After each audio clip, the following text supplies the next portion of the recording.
Hello friends, I am doctor Santpal Sangwan. आजकल आप जहां भी जा रहे हैं यार, केराटिन ट्रीटमेंट करवा लो। सैलून में जाओ कटिंग करवाने, केराटिन ट्रीटमेंट करवा लो। बाल केराटिन से बने एकदम से स्ट्रॉन्ग हो जाएंगे। खाने की चीज पे जा रहे हैं, ओरल केराटिन ले लो, केराटिन सूप ले लो, केराटिन जूस में भी केराटिन डाले जा रहे हैं। क्या केराटिन इतना जरूरी है? या ओरल केराटिन या इस टॉपिकल केराटिन, सैलून वाले केराटिन सच में इतना फायदेमंद है कि उससे बाल मजबूत हो जाएंगे? तो आज इसकी सच्चाई जानते हैं। आप पूरा वीडियो ध्यान से देखिए तो आपको खुद ही समझ में आ जाएगा कि क्या सही है क्या गलत है। सबसे पहले हम बात करते हैं केराटिन। केराटिन है क्या?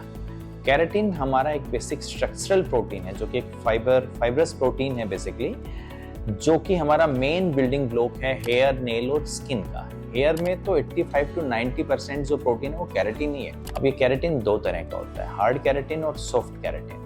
हार्ड केराटिन जैसे कि आपने हेयर की स्ट्रक्चर देखी है, इसका मेन जो कोर्टेक्स, जो मेन स्ट्रक्चर है वो केराटिन से ही बना, हार्ड केराटिन से।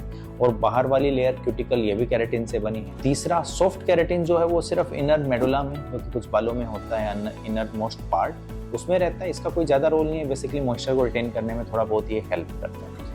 अब जो ये केराटिन है, इसका हेयर फॉल से क्या रिलेशन है? केराटिन कम होने से हेयर फॉल हो जाएगा? केराटिन कम कैसे होगा? केराटिन एक प्रोटीन है, तो जो लोग अपनी डाइट में प्रोटीन नहीं पूरा करते हैं तो उनके बालों में केराटिन की कमी होनी स्टार्ट हो जाएगी। दूसरी चीज, आप जो ये हीट स्टाइलिंग करते हैं, हीट ड्राइंग, केराटिन ट्रीटमेंट या बहुत सारी ऐसी ट्रीटमेंट हैं स्टाइल के लिए जो आप करते हैं, या फिर सन एक्सपोजर जिसका ज़्यादा है, अभी कोई बीमार हुआ कि डाइट में इतना अच्छा नहीं ले पाया, उनमें भी केराटिन की कमी हो जाती है। तो केराटिन की कमी से डायरेक्ट हेयर फॉल नहीं होता है, लेकिन बाल काफ़ी वीक हो जाते हैं, टूटने लगते हैं, ये सब है। केराटिन किस तरह से बचाता है, क्या क्या रोल है केराटिन का बालों में? सबसे पहले तो स्ट्रक्चरल का बिल्डिंग ब्लॉक है, मतलब सारी स्ट्रक्चर केराटिन की है।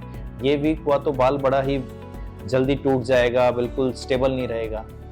दूसरी चीज इलास्टिसिटी, बाल अपने देखें कि दोबारा अपनी शेप में आ जाते हैं, थोड़ा पुल करो फिर वापस स्ट्रेच हो जाते हैं हल्का सा। जो थोड़ी बहुत इलास्टिसिटी है वो भी केराटिन की वजह से। तीसरी चीज, केराटिन का क्यूटिकल बना है, वो पूरे बाल को बाहर की सनलाइट से, पोल्यूशन से, डस्ट, डैमेज सबसे बचाता है, तो इसका प्रोटेक्शन हो गया। फोर्थ चीज, मॉइस्चर को रिटेन करना। केराटिन नहीं रहा तो मॉइस्चर रिटेन नहीं होगा, बाल बड़ी जल्दी ड्राई हो जाएंगे। तो ये सारी चीजें बहुत जरूरी हैं केराटिन के मामले में।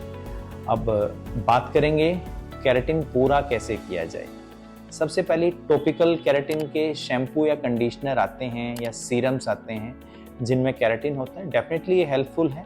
लेकिन जो सैलून वाली केराटिन ट्रीटमेंट है वो बेसिकली एक वूल केराटिन है, जिसको हीट के साथ केराटिन के नॉर्मल बॉन्ड्स तोड़ के वापस उससे अटैच कर दिए जाते हैं। तो इससे रफ एंड्स फिल करने में, बालों को स्मूथ करने में हेल्प मिलती है, लेकिन ये परमानेंट केराटिन नहीं जोड़ता।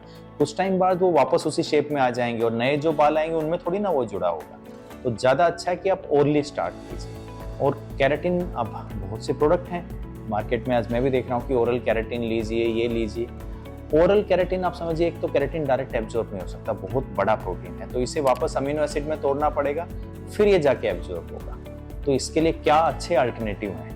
तो इस केस में पहली बात, केराटिन को एब्जॉर्ब करना है। केराटिन अकेला ही सब कुछ नहीं बनाता, और मल्टीविटामिन्स या मिनरल्स भी हमें चाहिए। तो कोलेजन पेप्टाइड्स आप ले सकते हैं, वो बेटर ऑप्शन है एब्जॉर्ब करने के, जल्दी केराटिन उससे बनेगा।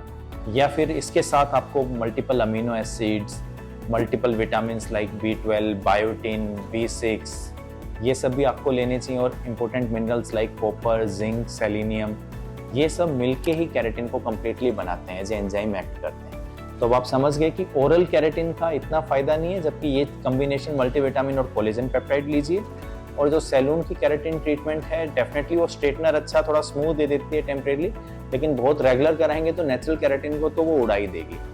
तो ये ध्यान रखिए। Thank you.